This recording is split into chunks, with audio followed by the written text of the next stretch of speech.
So this is just an update. It's been 3 months since I've got off insulin, 6 months in total I've been taking the Youngevity products. When I began, my blood sugar A1C was in the high 17s, somewhere close to 18. And when I started the Youngevity products, my A1C was at 8.5. That was on at least 6 units of insulin and 2,000 milligrams of metformin. I had at that point in time gotten on prednisone. My blood sugars were spiking up to 10, 12, even at 8 units of insulin. So where I'm at right now is my 3 months off of insulin. I just got my A1C back from the doctor's office and it is at 7. Now that's still a little bit high compared to say someone who's never been a diabetic. Having said that, the first month and a half that I was off insulin, I found that I continued to get some of those spikes I had talked about in my first video, where, you know, once I withdrew from the artificial hormone of insulin, my body had to kick in and start compensating and to learn how to deal with what's there in the system.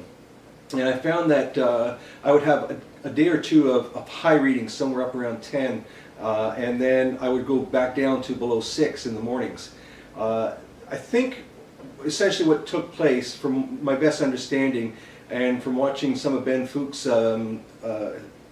testimonies or his broadcast there from the Bright Side, is that when our body gets accustomed to a foreign hormone, especially an artificial one, then what happens is our chemistry changes and we become dependent upon it. So it takes time for our bodies to learn how to operate without it. And for example, he gave SSRI antidepressants as an example, serotonin.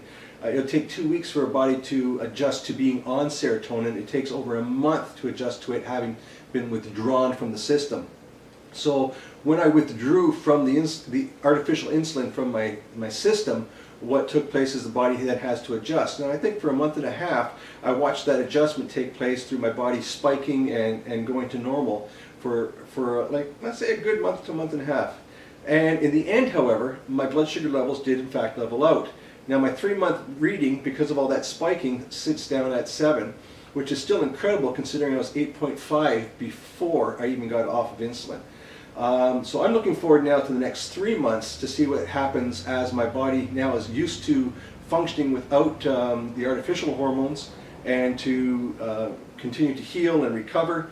I continue to feel fantastic. I don't have a fraction of the aches, the pains. I haven't had need for any medications, no muscle relaxants, no anti-inflammatories. Even the headaches, if I had a headache, I really didn't need to have the medication. I may have chosen to take an anti-inflammatory, but I didn't need to have it. And that was a huge, huge difference, is just that overall feeling of health and well-being. There's a couple comments on my last video with regards to diet. I really never changed my diet. From the time that I became a diabetic, I always ate well. I've never really been overweight. I've always eaten a lot of fresh vegetables. The 2 major changes I had made when I became diabetic was that I stopped eating processed foods completely, and I did not substitute sugar. I eliminated sugars. And other than that, I really didn't make a change. So for me being a diabetic, it wasn't from diet. It was, I believe, a secondary effect of medications, which I believe tend to damage our systems. And my recovery from that, once again, I don't think it could have been done through diet because the minerals and the nutrients I needed just simply are not in our diet. And that's where I think the Healthy Blood Sugar Pak from Youngevity really made the difference. I hope this helps you, and once again, if you have any questions, please feel free to contact me, and I'm happy to answer them.